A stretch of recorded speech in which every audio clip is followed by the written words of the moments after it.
नमस्कार, lead India में आपका स्वागत है। मैं हूं आपका दोस्त कृष्ण मोहन। किसी ने सच ही लिखा है कि मैं समाज हूं और समाज मुझ में है। मैंने एक दीपक जलाया है जिससे अंधकार दूर हो जाए। आज हम एक ऐसे शख्स से मिलने वाले हैं, बातचीत करने वाले हैं जो कि सामाजिक स्तर पर बहुत ही बड़े रूप में सामाजिक काम करते हैं। उनका नाम है जॉनसन एबनेज़र जी। जॉनसन जी, लीड इंडिया के चैनल पर आपका स्वागत करते हैं हम। नमस्कार सर, थैंक यू। जॉनसन जी, हम जानते हैं कि आप एक सामाजिक वर्कर हैं, समाज की सेवा करते हैं। आपके सामाजिक कार्यों के बारे में हम बातचीत करें उसके पहले आपने भी देखा होगा, सुना होगा कि आज हमारे देश की बेटी डॉक्टर प्रियंका का बलात्कार हुआ और उसकी निर्मम हत्या हुई। इस पर आप क्या कहना चाहेंगे? सबसे पहले मैं जो डॉक्टर प्रियंका रेड्डी जी का घटना के लिए मैं बहुत ही शर्मिंदा हूँ और उनके परिवार के लिए मैं श्रद्धांजलि देना चाहता हूँ। और ये कार्य, ये बहुत ही घृणित कार्य है जो हमारे देश में हो रहा है और हम देख रहे हैं कि एक से एक के बाद एक कार्य होते जा रहा है। इसके लिए जो है हमारे कानूनों को हम मजबूत करना है, साथ ही साथ जो इस प्रकार के कार्य क्यों हो रहा है इस पर हमें पूरा ध्यान देना है, उसके पीछे हमें कार्य करना है। जैसे कि हम कहते हैं कि जो महिलाओं को बचाओ, महिलाओं पढ़ाओ, तो इतना ही नहीं, हमें जो पुरुषों को भी पढ़ाना है, पुरुषों की क्या समस्या है वो भी जानना है। मैं तो सोचता हूँ कि ये सिर्फ महिलाओं के लिए सिर्फ नहीं, पुरुषों को भी हमें ज्ञान देना चाहिए। बिल्कुल, क्योंकि जो घटना घटी है वो बहुत निंदनीय है और हम ईश्वर से यही दुआ करते हैं कि शीघ्र प्रियंका को इंसाफ मिले। उसके साथ साथ मैंने सुना है कि आप बेसिकली आप तमिलनाडु से हैं, है ना? तो आप हमें सबसे पहले बताइए कि आपके जो सामाजिक कार्य है इसका सफ़र आपने कहाँ से शुरू किया और कब किया? मैं जैसे आपने कहा कि मैं तमिलनाडु में जन्मा हूँ, पर मेरा जन्म सिर्फ तमिलनाडु में हुआ, बट मेरा पालन पोषण बड़ा होना सब मुंबई से हुआ है और मेरा ये सामाजिक कार्य भी मुंबई से ही शुरू हुआ है। जब मैं छोटी उम्र में जो स्कूल जाता था तब हमारे अंधेरी में मैंने अपना स्कूलिंग किया है, पर मुझे अपना स्कूल फ़ीस भरने के लिए भी हमारे घर में उतनी कैपेसिटी नहीं थी। तो जब स्कूल में हम गए थे तो हमारे मैनेजमेंट ने कहा कि तुम्हारे मम्मी का हाथ नहीं होना है या फिर पापा के हाथ पैर नहीं होना है, तब हम कुछ कंसेशन दे सकते हैं या फिर कुछ सोच सकते हैं। बट उस समय पर कैसे तो कैसे ऊपर वाले की, ईश्वर की जो कृपा से हमने हमारी पढ़ाई पूरी कर ली। पर ये बात हमेशा मेरे मन के अंदर जो चुभता रहता था कि अगर हम गरीब पैदा हो गए तो इसका मतलब हम गरीब ही रहना हमारी ज़रूरत नहीं है, पर थोड़ा थोड़ा हम हमारे समाज में मेहनत कर हम ऊपर आना है। तो इस प्रकार जो ये छोटी बात मेरे मन में बहुत बड़ा एक दर्द लेकर आया, उसको रखकर मैंने अपना सामाजिक काम वहीं से मैंने अपनी छोटी उम्र में 2nd स्टैंडर्ड से जो ये कार्य करते करते आया और करते रह रहा हूँ। किसी ने कहा है कि गरीबी में जन्म लेना एक अभिशाप नहीं है, क्योंकि गरीबी में मर जाना वो एक अभिशाप कहलाता है। खैर, मैं चाहता हूँ कि आपने बहुत सारे सामाजिक काम किए, तो किस किस प्रकार के सामाजिक कार्य आपने अपने लोगों के बीच में किए? जैसे कोल्हापुर सांगली में जिस प्रकार जो घटना हुई उसके लिए, जहाँ पर हमें पता चलता है कि कहीं पर हमारी ज़रूरत पड़ती है, लोगों के लिए हमारी ज़रूरत है, वहाँ पर हम सदैव जाकर वहाँ पर उनके लिए मदद करते हैं और हमारी सामाजिक कार्य को इस प्रकार हम आगे बढ़ाते जा रहे हैं। तो ये सारे सामाजिक कार्य आप सिर्फ मुंबई में करते हैं या मुंबई के बाहर भी करते हैं? ये जो हमने शुरुआत तो मुंबई में किया था, पर हमारे जो कामों को देखकर बहुत सारे लोग प्रसन्न हुए, खुश हुए और वो भी हमारे साथ जुड़े। तो इस कार्य को हम चेन्नई में, आंध्रा में और मुंबई के कई क्षेत्रों में, जैसे मुंबई में जो गोरेगांव में ही सिर्फ नहीं, कई क्षेत्र में ये शुरू कर हम करते आ रहे हैं। समाज का काम है और मैं विश्वास करता हूँ कि बहुत सारे वॉलंटियर्स भी आपके साथ में होंगे और आपकी पूरी टीम होगी। तो अपनी टीम और अपने पूरे वॉलंटियर्स के बारे में बताएं। जी सर, जैसे आपने कहा कि विदाउट टीम कुछ नहीं कर सकते हैं, हमारी टीम है। जैसे ईंट के ऊपर ईंट लगने पर ही इमारत बनती है, ये हमारे जो ईंट है, जो हमारे वॉलंटियर्स हैं, ये हमारे लिए बहुत बड़ा बल है। और ऐसे हमारे वॉलंटियर्स हैं, जब हम कभी भी हम उनको कहने पर हर समय पर हमें पूरी तरीके से वो सपोर्ट करते हैं हर बातों पर।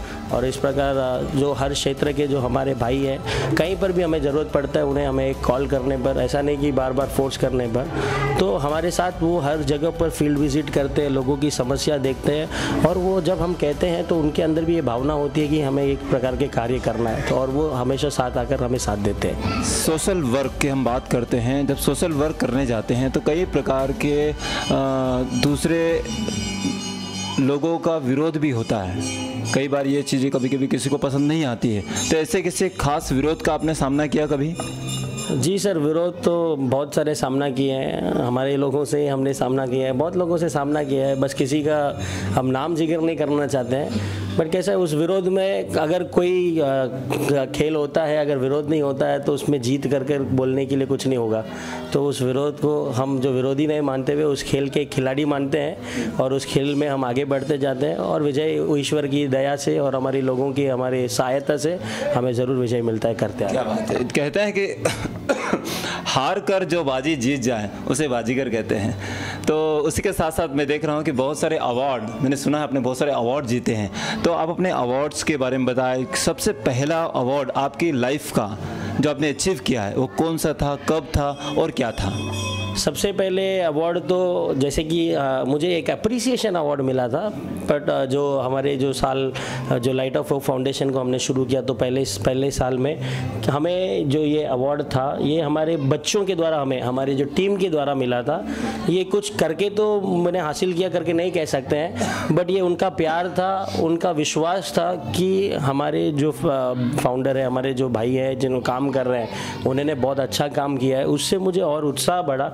इस प्रकार एक एक अवार्ड, जैसे कि उसके बाद फिर हमने ब्लड डोनेशन कैंप किया तो उसके एक अवार्ड मिले, इंटरनेशनल ह्यूमन राइट्स लोगों के अधिकार के लिए हम काम करते समय ये अवार्ड मिला, social work best social worker करके एक अवार्ड मिला है, उसके बाद फिर बेस्ट एनजीओ कर हमें मुंबई में, ऐसे एक के बाद एक लगातार हमें जो मिलता गया और एक के बाद एक हम हासिल करते गए। छोटी सी शुरुआत थी पर आज बहुत सारे आशीषों को हमें मिला है। क्या बात है, बहुत बहुत बहुत अच्छा लगा, बहुत ही एक खुशी की बात है। लेकिन कहते हैं कि समाज का काम जब हम करते हैं, सोशल वर्क जब करते हैं, तो उसके लिए हमें समय देना पड़ता है, और समय के साथ साथ हमें आर्थिक स्थिति में, आर्थिक रूप में भी हमें पैसा बहुत सारा खर्चा करना पड़ता है। तो कैसे आप मैनेज किए इन दोनों चीज़ों को? जैसे सर, कुछ पाने के लिए हमें कुछ खोना पड़ता है, तो समय तो किसी के पास होता नहीं है। कहते हैं कि मतलब no one is too busy, ऐसा कहावत है, no one is too busy but it is the priority. हमारी प्रायोरिटी ये है कि हम समाज के लिए काम करें, तो जो भी समय है तो हम समय निकाल कर इन प्रकार के सामाजिक काम करते हैं। और जैसे आपने आर्थिक जो विषय कहा कि जब एक व्यक्तिगत इंसान कुछ करना चाहता है तो ज़रूर उसके लिए आर्थिक जो चीज़ है एक रुकावट बनती है, बट जब वही बहुत बड़ी एक चुनौती है, उसके लिए एक बहुत बड़ी चुनौती है, बट जब एक 10 व्यक्ति अगर एक चीज़ के लिए मिलकर करना चाहता है तो वो उनके लिए बड़ी आसान होती है। तो हमारे जो टीम है तो उनके जो दया, उनकी जो सहायता से हम क्या करते हैं कि हमारी जो भी प्रोजेक्ट्स है, जो भी कार्य है, हमने मिलकर उनसे डिस्कस कर हम जो प्रोजेक्ट बताते हैं उसकी क्या ज़रूरत है वो बताते हैं, और हम मिलकर उस आर्थिक चीज़ों की जो ज़रूरत है उसे पूरा कर उस काम को हम सफल करते हैं। क्या कभी आपने अपने माता पिता की ओर से किसी प्रकार का विरोध का सामना किया इस काम को करने में? कई विरोध कर तो नहीं कह सकते हैं, बट टॉन्ट तो ज़रूर होता है कि सामाजिक काम में कि तुम हम हमेशा भागते हैं, घर के काम में नहीं। पर हमेशा मेरे मम्मी, मेरे पापा, उन्होंने मुझे बहुत सपोर्ट किया है, बहुत सहायता किया है इस काम में। उनका हाथ नहीं होता तो ज़रूर सर, मैं कई समय पर हॉस्पिटल में कई पेशेंट्स को लेकर जाता हूँ तो रात में आते आते 2 बज जाता है, कभी 3 बज जाता है, किसी की खून की ज़रूरत पड़ती है तो हम घूमते हैं, पता ढूंढते हैं, तो उस समय पर उनका दिल तो धड़कता रहता है कि बच्चा कब आएगा, पर एक फ़ोन कॉल पर मैं आ जाऊँगा करके कहते हुए वो धीरज के साथ ठहरे रहते हैं और उनका साथ मेरे साथ रहता है, जिसके द्वारा मैं आज ये सब कार्य बहुत अच्छे तरीके से कर सकता हूँ। हम जानना चाहेंगे आपके शैक्षणिक जीवन के बारे में। थोड़ा विस्तार से बताइए। जी सर, जैसे कि मैंने हमारी जो 10th जो सेकेंडरी मैंने अंधेरी KPS मेमोरियल हाई स्कूल से मैंने किया है। उसके बाद मैंने अपना 12th जो है साइंस फील्ड में, कंप्यूटर साइंस फील्ड में आंध्रा एजुकेशन सोसाइटी वडाला से किया है। उसके बाद मैंने अपना BSc जो कंप्यूटर साइंस जो है विल्सन कॉलेज चर्नी रोड से किया है। फिर मैंने अपने थियोलॉजिकल स्टडीज़ MDiv ये स्टडी को जो तमिलनाडु से किया है। और फिलहाल मैं हाल ही में जो वकालत जो मैं पढ़ रहा हूँ LLB फर्स्ट ईयर पढ़ रहा हूँ, ये मलाड के जो चिल्ड्रन वेलफेयर सेंटर कॉलेज से जो शुरू है और कार्य कर रहे हैं, पढ़ रहे हैं। क्या बहुत बहुत बहुत बढ़िया। और हम जानना चाहेंगे कि जब आप इतने बड़े काम को कर रहे हैं तो आपका परिवार भी सपोर्ट कर रहा है यहाँ पे, है ना? अपने पारिवारिक जीवन के बारे में बताइए, परिवार में कौन है? ज़रूर सर, परिवार तो मेरे लिए बहुत बड़ा बल है, बहुत बड़ा सपोर्ट है। मेरे परिवार में मेरे डैडी हैं जो चर्च के पास्टर हैं, मेरे मम्मी है जो हाउसवाइफ है, मेरी जो एक यंगर सिस्टर है, छोटी बहन है जो फ़िलहाल में जो 3rd ईयर MBBS यूक्रेन में वो कर रहे हैं। और उनको भी हमने इसलिए पढ़ा रहे हैं कि वो भी पढ़ लिख कर आए और समाज में लोगों की समस्याओं के लिए वो भी काम करें और मुफ्त में जितना तक हो सकता है वो काम करें। समाज के इस काम को करने के लिए आपका एक प्रेरणा स्रोत होगा जहाँ से आपको प्रेरणा मिलती है, तो मैं जानना चाहूँगा उस व्यक्ति के बारे में जिससे आपको ये प्रेरणा मिली कि मुझे भी समाज का काम करना चाहिए। मेरे तो रोल मॉडल मेरे पिताजी हैं। उन्होंने हर समय देखा है किसी की भी कभी भी कोई भी ज़रूरत पड़ती है, किसी भी तकलीफ़ में व्यक्ति है तो उनके लिए मेरे मम्मी पापा दोनों कभी भी कहाँ पर भी कहीं भी लोगों की ज़रूरत होती है तो रात दिन न देखते हैं, उनके लिए वो मदद करने भागते हैं। ये सब चीज़ें देख कर कहते हैं कोई भी चीज़ अच्छा हो बुरा हो हमारे घर से शुरू होना चाहिए। ये अच्छा चीज़ भी मेरे घर से शुरू हुआ है और मुझे गर्व है कि मेरे पिताजी मेरे रोल मॉडल है, उनको देखकर मैं प्रेरित हुआ हूँ और इस कार्य को मैं कर रहा हूँ। क्या बात है, बहुत ही अच्छी बात है। एक बोली है हमारे जॉनसन एबनेज़र जी ने कि कोई सा भी काम आप शुरू करते हैं तो वो घर से कीजिए। लाइट ऑफ होप फाउंडेशन के प्रेसिडेंट मिस्टर जॉनसन एबनेज़र से हमारी बातचीत जारी है। और सर, हम आपसे ये जानना चाहेंगे कि आगे भविष्य में आपकी संस्था किन किन राहों पर काम करने वाले हैं या कौन कौन से वेज हैं जिनको आप रेस करके आगे समाज तक पहुंचाना चाहते हैं? मैं बताना चाहूँगा कि आगे के जो भविष्य के जो विषय में हम जो मेडिकल फील्ड में, एजुकेशन के फील्ड में और जो महिलाओं के लिए विशेष तौर पर वुमेन्स एम्पावरमेंट के लिए हम काम करेंगे और उन सारी चीज़ों के लिए हम ज़्यादातर ध्यान देकर किस रीति से हम काम करें तो लोगों की अच्छी मदद हो सकती है, उनकी क्या ज़रूरत है कर हम जानकर उनकी ज़रूरतों के लिए हम काम करते जाएंगे। और आप किन किन संस्थाओं के साथ मिलकर ये सामाजिक कार्य को आगे बढ़ाते हैं? जो लाइट ऑफ वो फाउंडेशन है संस्था के साथ साथ मैं इंटरनेशनल ह्यूमन राइट्स काउंसिल है, इसमें as a Mumbai executive president हूँ। और महक फाउंडेशन है जिसका मैं उपाध्यक्ष वाइस प्रेसिडेंट हूँ। और साथ ही साथ जो बहुत सारी संस्थाएं मुंबई में उनके साथ मिलकर, जैसे KM फाउंडेशन है गोवंडी में, उनके साथ मिलकर मैं काम कर रहा हूँ। और तमिलअरम कर एक न्यूज़ चैनल है, उनके साथ भी मिलकर मैं एज अ सब एडिटर उनके लिए मैं काम कर रहा हूँ। बहुत सारे सामाजिक संस्था है उनके साथ मिलकर इस प्रकार का कार्य हम कर रहे हैं। लीड इंडिया न्यूज़ चैनल के बारे में कुछ बताएं। लीड इंडिया इस न्यूज़ चैनल के बारे में बताने के लिए ऐसा है कि मैंने इसके बारे में बहुत सुना है और ये ऐसा एक चैनल है जैसे कि मतलब बहुत सारे जो सोशल वर्कर है जो काम करते हैं, जो गुप्त काम कर रहे हैं, जो जिन लोग आज तक बाहर जो सोसाइटी में समाज में नहीं मालूम पड़े हैं, उन लोगों की जो सारी जो चीज़ों को, जैसे 3 R कहते हैं, इंग्लिश में कहते हैं 3 R, रीड रिमेंबर रिप्रोड्यूस। तो इन बातों को जो हमारे लीड इंडिया क्या करती है, वो पहले जाकर वो रीड करती है, फिर उसे याद रखती है और फिर वो समाज में उसे रिप्रोड्यूस करती है कि ये व्यक्ति इस कार्य में, इस क्षेत्र में इनकी इतनी अच्छी खूबियाँ हैं, तो उस कार्य को लोगों के बीच में लाने का एक बहुत अच्छा कार्य कर रहा है। मेरे दिल से जो अभिवादन है और मेरे दिल से मैं इनको बधाई देना चाहता हूँ कि इस प्रकार के कार्य और अच्छी तरीके से करें और बहुत सारे जो इस प्रकार के समाज सेवक है जो गुप्त हैं, उन लोगों को इस प्रकार के प्लेटफॉर्म में लाएँ और लोगों के बीच में बताएँ।